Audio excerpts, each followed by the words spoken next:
power. What works in Atlanta is not the same as what's going to work in Chicago. So who are our regional partners going to be? And what is the specific target? What is the particular policy item or piece of legislation that we're hoping to impact or achieve through this campaign? And where? A city that is hosting organizers needs enough infrastructure to support them and needs to be big enough to get some press around what they're doing. The when is important after the groundwork is already laid, the relationships are built, and the issue is public. And why, of course, is belief in equal rights of Black Americans and faith in the power of organizing to effect change. And what King did extraordinarily well was keep people mindful of the why. He spoke so beautifully. He was good at inspiring crowds, but inspiring was the means, not the end. And if you think about how he ordered these, I think how any successful campaign organizes these, you always start with the why. That's what motivates your people. Then you figure out who are we going to partner with, who's going to do this work with us. That gives you the where.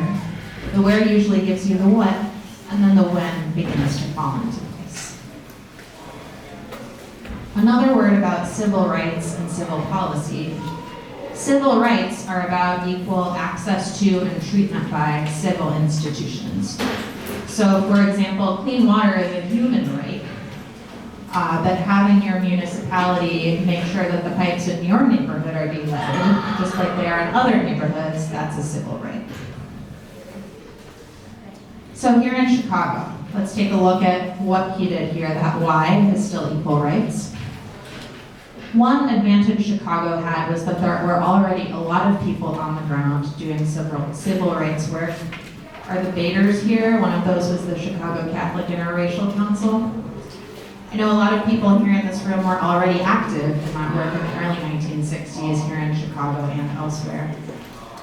These many different organizations coalesced into something called the Coordinating Council of Community Organizations, the CCCO, led by a civil rights organizer named Al Raby. Raby was very organized, he knew the city well, he was good at getting different factions to work together. And so this organization as a partner made King and the Southern Christian Leadership Conference think we could really have an impact here in Chicago. I forgot to give my disclaimer, which is anytime I give a talk here, I know many people in the room know more than I do about the issue. So feel free to raise your hand if you're one of those people and have some history or information to share. I'd love that. Okay, so good partners on the ground in Chicago, which led them to Chicago, and King identified quite a few policy issues in the city that could use some change, including school segregation. There had already been a lot of activism around that in the early 1960s, police brutality, and slum housing. And the focus really became housing in 1965 and 1966 for the Chicago campaign known as the Chicago Freedom Movement. To understand why, I think it's helpful to take a look at a few things that had happened in the years immediately prior in Chicago around housing. Okay, so who's the mayor during this time period? Which Richard Daley? Jay, the first one, the boss. Okay, so Richard J. Daley, long-term mayor of Chicago, machine politician, Irishman from Bridgeport, who told the press in 1956, we do not have segregation in Chicago. 1961, the Dan Ryan Expressway is built. That's important, remember that for later. 1962, Cabrini Green and the Robert Taylor homes are completed. And this is part of a transition from scattered site and row housing for public housing to mid and high-rise public housing. Chicago was not the first or the last city to move in this direction with public housing, but the early 60s was kind of the middle of this movement. And these are, I think, some of the housing projects that are most nationally known for the problems that they had. High-rises are effective for a lot of things. You can pack a lot of people into them, and you can keep people contained into neighborhoods more easily if you are pushing them all into the same place.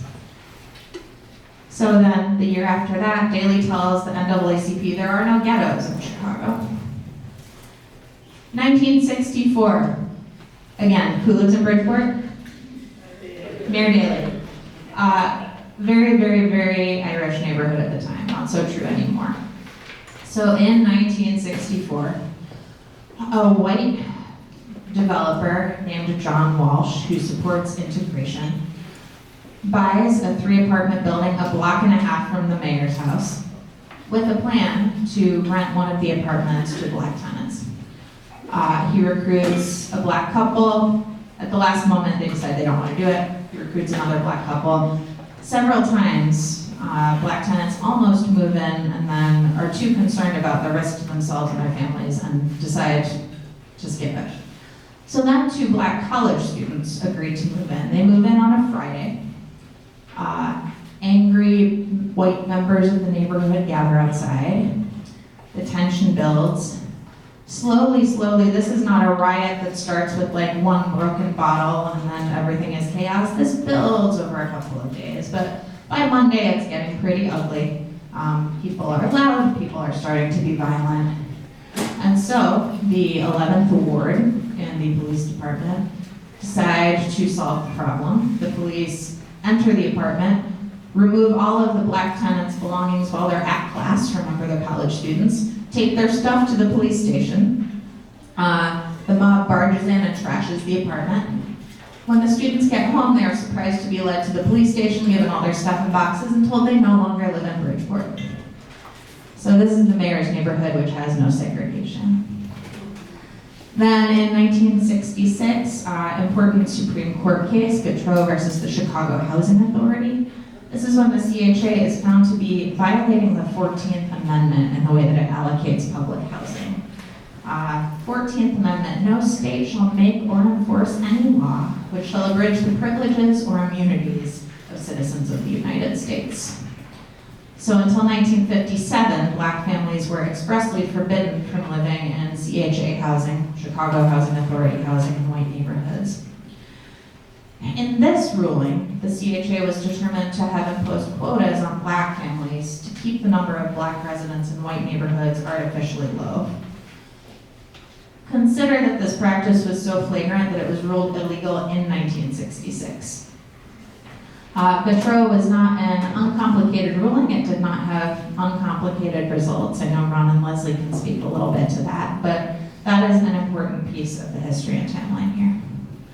Interestingly, this ruling imposed court-ordered oversight of the Chicago Housing Authority, which was eventually lifted by a settlement agreement in 2019, 3 years ago.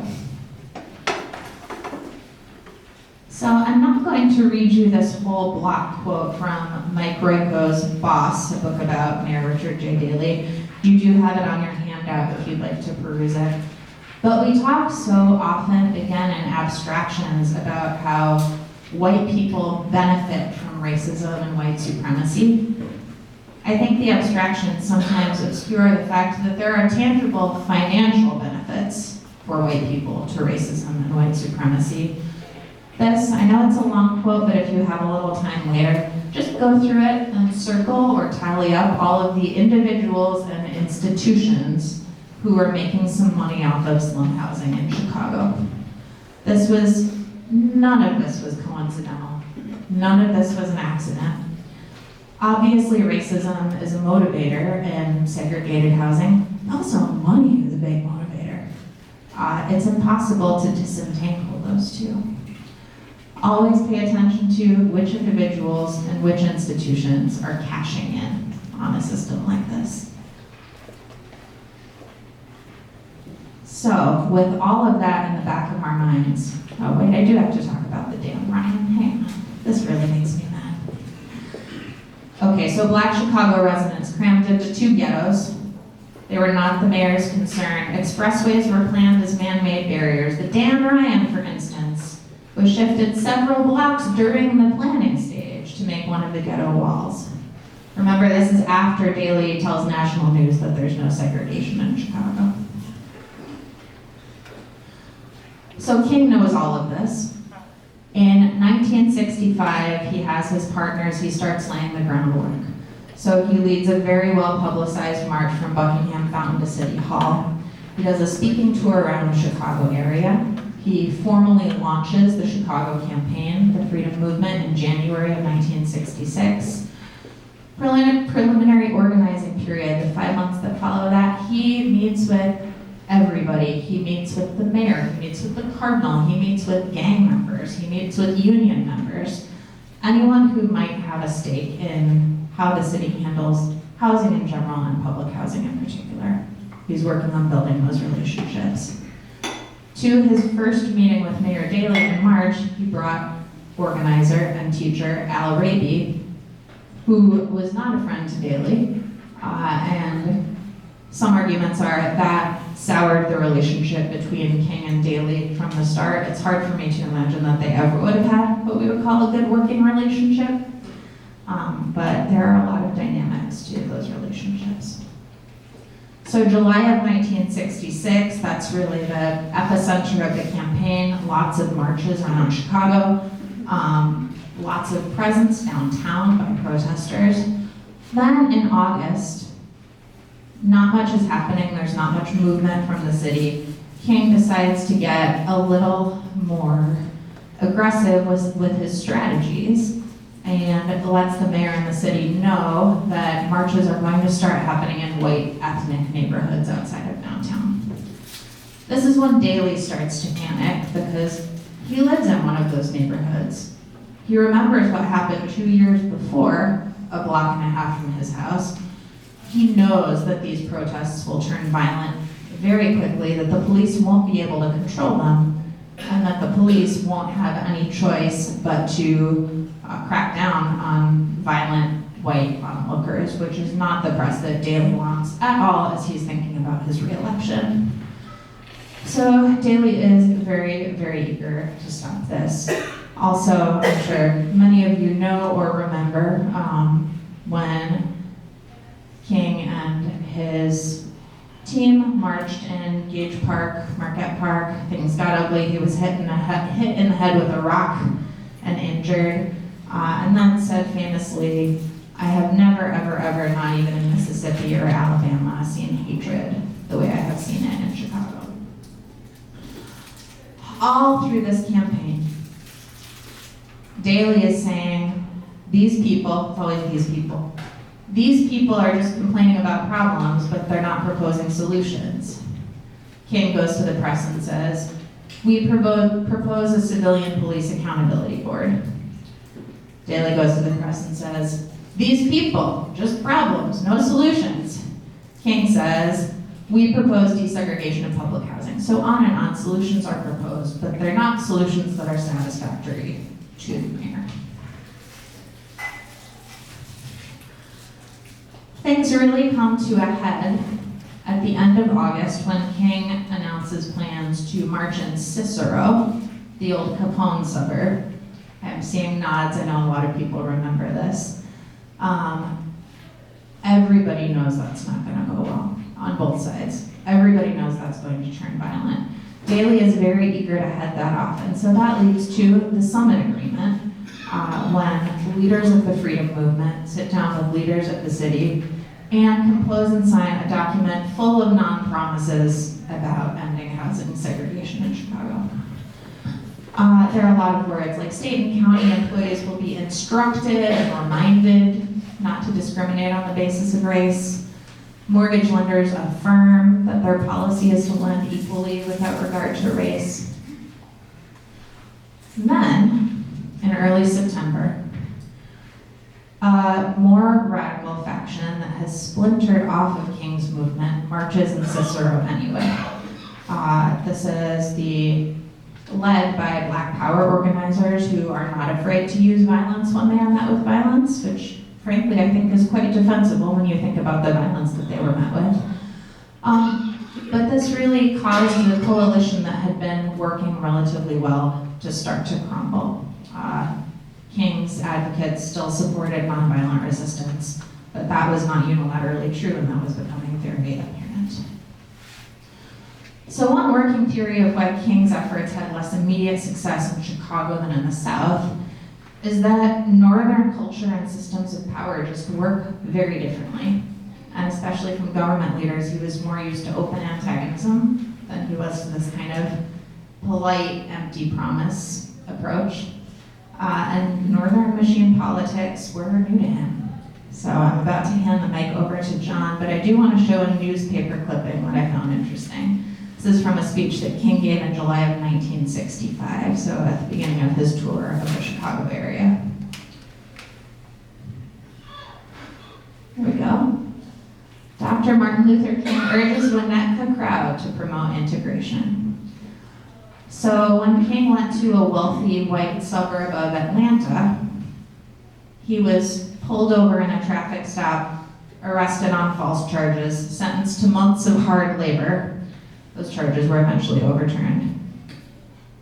When he went to a white wealthy suburb outside of Chicago, 8,000 people came and listened on the town green. They politely clapped. Is Winnetka more integrated now than it was in 1965? I'm not sure. Similarly, up in Deerfield, 5 years before, a developer had tried to build an integrated housing complex, and there were no picketers, there were no violent protests. The town just seized the land and turned it into a public park. Easy. And there are lots of things that catch my attention in this article, but I do want to speak to this one. It may well be that we will have to repent in this generation, not merely for the vitriolic words and violent actions of the bad people, but for the appalling silence of the good people.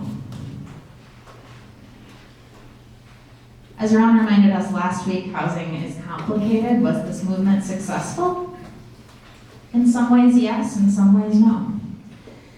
In 67, King said, it appears that for all intents and purposes, the public agencies have all backed out of the agreement.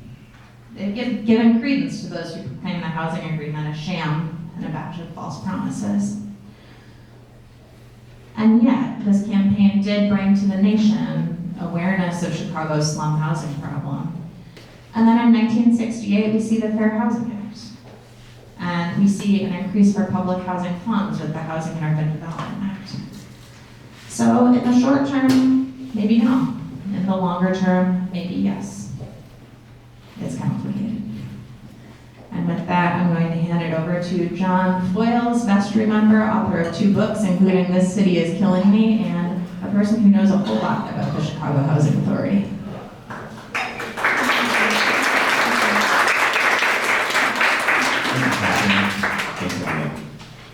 Yeah, so through this series, one of the questions that we've been considering is what does housing mean, other than having a place to live? What sort of meaning do we assign to it? So one of the things I want to suggest we consider today, and one of the things that I've seen throughout the course of my work, is that housing is a mental health intervention. It's a way to improve mental suffering and mental lives of people in the city. My first internship when I started grad school here at the University of Chicago was with a group called Threshold, which I'm sure many of you are familiar with. And I was doing case management work with adults who were experiencing homelessness and also mental illness. And it was very interesting, very challenging, rewarding work. It helped form my professional identity quite a bit. One of the things that became very clear to me throughout the course of that work, which I had known before, but I think became much more visceral, is that you can only do so much to help people if they don't have a place to live. We've been talking about everything that a home means. It's shelter, it's a space to call your own, it's a place where you feel safe, it's a place where you can have people over, and where you can be social. And when people are lacking those essential things, there's only so much flourishing, so much well-being they're able to access. And of course then, why don't we just house people? And the answer is, as Catherine demonstrated, and as I'll talk a little bit about too, it gets a lot more complicated than that pretty quickly. Everywhere, I don't think Chicago is particularly egregious on this front, but it's where we live, and it's what I know best, as we'll look at today.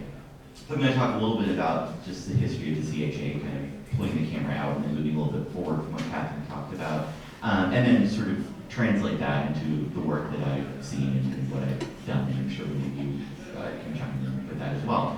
So the CHA is founded in 1937, and really sort of starts taking off in the immediate post-World War II period. And I think there is a certain moral argument that's in vogue at that point, and I think you can recognize it in lots of ways. It's, people are coming home from, particularly veterans fighting World War II, and they don't have a place where they can afford to live, so that's seen as being something that the city should address. So that's sort of the impetus for the first kind of growth spurts of the CHA. And contrary to what are sort of probably accurate stereotypes of an organization like the CHA might be today, at the time it was staffed with a lot of kind of left-leaning social work types of people like me, people who thought that housing was a human right and wanted to make sure that people had a place to live. And so that's occurring against the backdrop of, a city that is, and I'll talk about this a little later, but is still sort of willing to pay lip service to some of these ideals, but often not willing to do the hard work that it takes to make sure people have a place to live, So for a while, and there were some excellent oral histories that have come out of the CHA. Audrey Petty has done one called High Rise Stories, I think it's still in print. I believe and there's Ben Austin, I think, has also written a really good book on the history of the CHA. So I recommend either of those if you're interested more in kind of looking at kind of the long scope of things, and I draw from both of those quite a bit. And the decline that happens is something that, as happens far too often, happens gradually. You see from 1950 to about 1970. In 1950, the average tenant of the CHA CHA building makes about 2/3 the median salary of someone in Chicago. By 1970, it's about 1/3. So what that means is you have declining rent receipts. There's just less money flowing into it. Of course, one could respond to that with an increase in public funding or many other ways, but if that didn't happen, so that leads to the decline of a lot of buildings.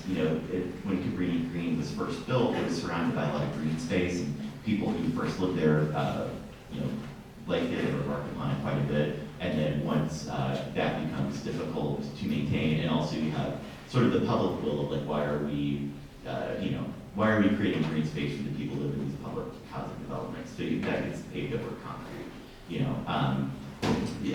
At one point they put chicken wire up, on all the upper balconies, so it becomes like resembles and de facto becomes like a virtual prison, so there was never really the political will to make the CHA something great,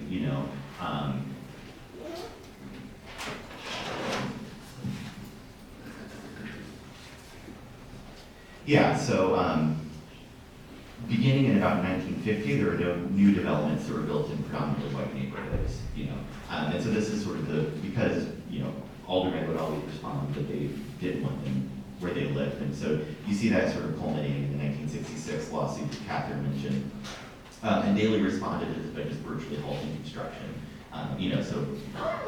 Even when this plan was found illegal, the response was not to do anything about it, it was just to stop acting entirely.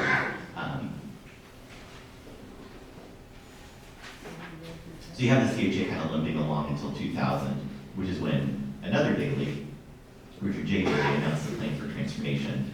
And this was supposed to be a shift prioritizing mixed income developments instead of the sort of high rises of the CHA and other public housing you're famous for. And this is a fine idea in theory and probably even preferable, but the problem is this takes money and this takes political will, and neither of those two existed. So you had, people just moved out of the high-rise buildings, they were destroyed, but there was nothing really in its place, or very few options in its place. I think you can see this, I don't know if you've followed this news story that came out last year, but the alderman, I think it's a 24, Jeanette Taylor, was a single mother and applied for CHA housing in 1993, and she finally got her approval letter last year in 2022. So the children for which she needed housing are obviously grown, and her circumstances have changed. And this is sort of emblematic of what has happened as of March 2017, which is one of the more recent stats I can see. Only 8% of the people who lived in the demolished high-rises 8% of the demolished households have been replaced with mixed So this is a fine idea in theory, but really virtually nothing has happened. And alongside of that, the CHA has been like leasing or selling land where developments used to live, used to be to places like Target. ProPublica reported last year that they are looking at leasing a site at Roosevelt National and Chicago Fire to build a practice facility, charter schools, police stations, movie production space, supermarket. All of these things have taken up land that is supposed to be earmarked for public housing for other things because there just isn't and hasn't been like the public will to do anything to build any new sort of developments over the years. The CHA waitlist doesn't open up that often. I think it has once or maybe twice in the time that I've been practicing. But even if you are on it, like frankly, good luck, because right now there are more than 30,000 people on the list for either CHA housing. That could be either a Section 8 housing choice voucher, which enables you to live in like rent-based housing, you just they'll pay for, or like a housing development. So that's where we're at right now. But I practiced for many years at Mount Sinai Hospital on the west side after my internship with homeless adults. And so I saw that beyond sort of the statistics and the figures, the sort of lived impact of all of this. There's a lot that was wrong with the high rises. You can also read about it. Those books I mentioned, and I think let's just know it intuitively. If you cram a lot of people together in large buildings and don't really provide much in the way of public services or infrastructure, of course it's not going to be a good place to live, but it's also home for people, and home means a lot of things. You can see that in some of these oral histories that people have done, that people would remark about, they don't like this, they don't like that. Even some of them have lost family members to violence within the housing communities, but they're still their homes, and home means a lot. And when, I would work with adults who had grown up in the housing projects and were struggling to find housing they could afford, because they were, in Chicago, as in a lot of places, there's a very severe dearth of that. Also for adults who experience serious mental illness, who might be on disability, those payments that they get per month, if you don't have work history, which a lot of them didn't, are around $750 a month, which virtually prices you out of every neighborhood in the city. So even people who could try to find market rate housing were normally spending vast amounts of their paycheck or their monthly payment on housing. The sort of rule of thumb is if you want to spend a third of your annual take home on housing, that I don't think you can find anywhere to live. It's $267 or whatever dollars a month. So people just end up having to double up with people. The homeless counts they do, the official ones don't include people who are what we call couch surfing, so living from friend to friend or doubled up. They might be living in their guest room or sleeping on the couch with a friend. And that doesn't technically count as homeless, but I don't think most of us would consider that housed. And those situations quickly deteriorate. I've had patients who, one that I can think of who I talk about in my book, who bounced between his mother's house, and his mother wasn't technically allowed to have him as a guest, so he would have to hide whenever they were doing inspections. And he would move from her house to his daughter's house, but he and his daughter had a pretty frayed relationship, and I think it could have been repaired. I think it was in the process of being repaired. But of course, if you're working on building a better relationship with someone, sometimes it helps to not also have to live with them. So that also often interfered with it. People living in substandard housing, even if they have like a Section 8 voucher, sometimes it's difficult to find a place that's appropriate, that works. People move frequently. If that disrupts services, people might be, I was practicing in 15th in California, and someone might find an affordable housing unit that they can afford on, like, say, the far north side. So they, and it's not just me, it's all their other doctors are also in that area. So maybe they move because that's what they need to do, but they're not able to access the care that they need anymore from me or from maybe their other doctors. Or they try to keep having, they might have to, at the time, they can have bus rides, given the deterioration in the CTA that we've seen over the past few years, even that's probably increased.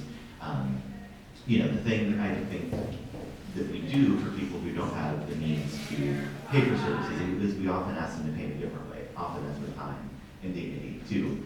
So people will write hours on buses to access the services they need, but then they miss out on time to do other things or even to consider something like working. And I think it's not just poor city residents. I mean, I think in recent years, or, the past just few months even, we've seen the sort of struggle around housing for undocumented immigrants and refugees. I'm sure you've all seen the reports too that people don't want them housed in the neighborhoods in the suburbs, and they don't want them housed in schools in Woodlawn. And I know that there are multiple layers to anything, including this. But what you see throughout the history of public housing is, especially I think Catherine kind of spoke to this in like sort of well-meaning liberal or liberalish communities like this, is people often aren't outwardly racist or xenophobic or hostile, but they just don't want it in their backyard. But the fact is that translates to the same sort of impact. People need a place to live. Like anything, it's complicated, it's complex. But I think that it's hard for people to have much of a good life, whether that's easy mental suffering, physical suffering, all of the above. They don't have a place to call home. They don't have a place to return to, a place that's their own, a place that feels safe, a place that feels welcoming, a place where they can invite strangers in community. And I think, that's sort of the gist of why I don't see any questions for me or Catherine, do you? Could you speak louder, please? Sure.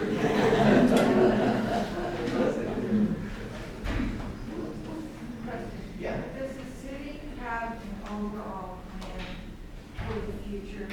Because I will tell you, in my building where I live, we have people that have moved to California to give us fires. And I heard a meeting when there's 25 million people in California right now have no power, including floods.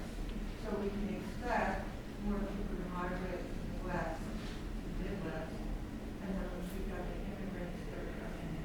They're welcome to migrant immigrants. And then we have a situation. The situation we've got in Chicago is not the birth of Canada. It goes way, way, way back. It wasn't until 1948 that the U.S. Supreme Court outlawed church. And so you have all that prejudice going way, way, way back that still needs to be protected. That's really wrong. But we need the city needs to have some kind of plan, knowing what is coming instead of just sitting and waiting for the crisis to happen. So that's the wrong way of asking. Do they have a plan? I would say yes and no. I mean, I think in terms of public housing writ large, they say they do, but sort of the statements, the evidence are not in accord. Public has done some good reporting around this. I think in terms of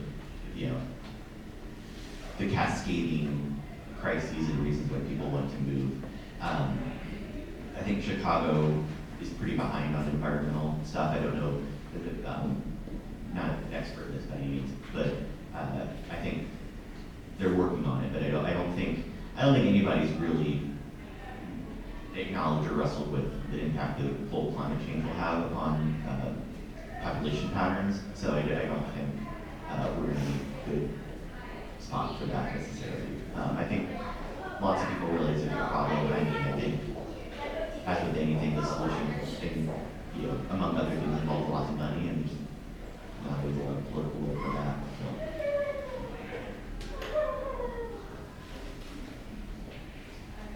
Yes, thank you very much. Do you think there's any correlation between the demolition of those high-rise, those buildings we talked about? Do you think there's any correlation between that and the high crime in the city as of today, and some few months back? I don't know. I mean, I think anytime you do a study on sort of like what causes violence in Chicago, like however you define that, the answer is always it's complicated. I mean, the Crime Lab here has done studies on like homicide surges, not recently, but like, the 2016, 2017 era, they found, I mean, as with anything like that, there's multiple factors at play. I think with the ways the sort of gang involvement and violence tend to work, where it's not so much like these days, where it's not so much these big organizations, but it's like block by block, and people who sort of live next to each other, banding together for various reasons. I think anytime you disturb those sort of patterns, whether it's destroying high-rises or I think even more so like closing schools and shuttering clinics and stuff like that, I think anytime you require people to move across neighborhood boundary lines, both gang and otherwise, I think you increase the propensity or the risk of violence. Yeah. I'm interested in hearing about your book. Do you recommend it for lay readers, or is it more of a specialist thing? Yeah, I think, so this is my first book here, which a lot of what I'm talking about strong from The City is Killing Me, Community Trauma and Toxic Stress in Urban America. I wrote it for anyone, both my books and the third one, which exists in manuscript form right now, try to write for like a general audience. That's important for me. I don't want to just be talking to myself and people like me, but I wanted to help people understand what's going on. It has sort of an explanatory power. Is there anywhere that's getting it right or more right than us? I think what tends to work best when it comes to like homelessness is what we call like housing first policies. So not requiring people to be like sober or require like these, check these certain boxes before they get housing, and I think that, and I think the thing is, one, I think that's just a moral good, but also, Frank, it's also cheaper. Because, when you have people going to the hospitals or other places, and they need shelter, that costs a ton of money, there's just sort of a cycle of expenditures is part of that. So it's just cheaper to house people. I think places that have done that well, probably places that might be a little surprising, they don't probably have a ton of homelessness compared to us, but like Utah, I think, has been kind of at the forefront of that. I would have to, it's been a while since I looked at the research and has to do that again, but I think places that do that sort of work tend to seem to get outcomes, for both for everyone, the people who are houseless and stuff. I think we have time for one more quick question for the crowd. Sure.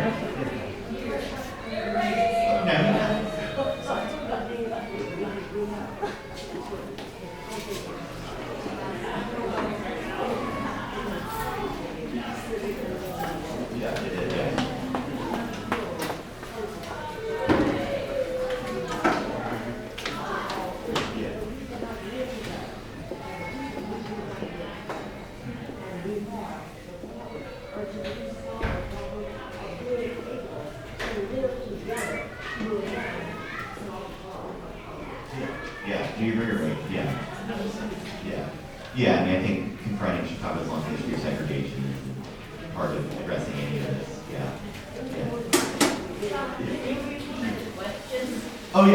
Naomi was just saying that, Chicago is one of the most segregated cities anywhere, and to really address this issue, you have to tackle that before you do much else, and I think that's absolutely correct.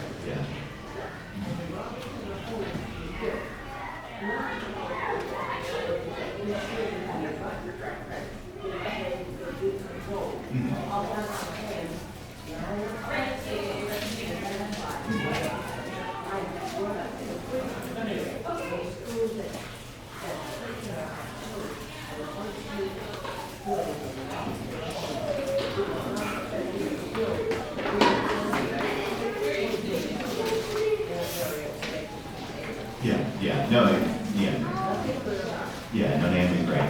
A lot of public housing too is premised on the idea of containment, and via that people sort of going out to other neighborhoods. That's why Green in particular is so contentious in sort of public imagination and history, because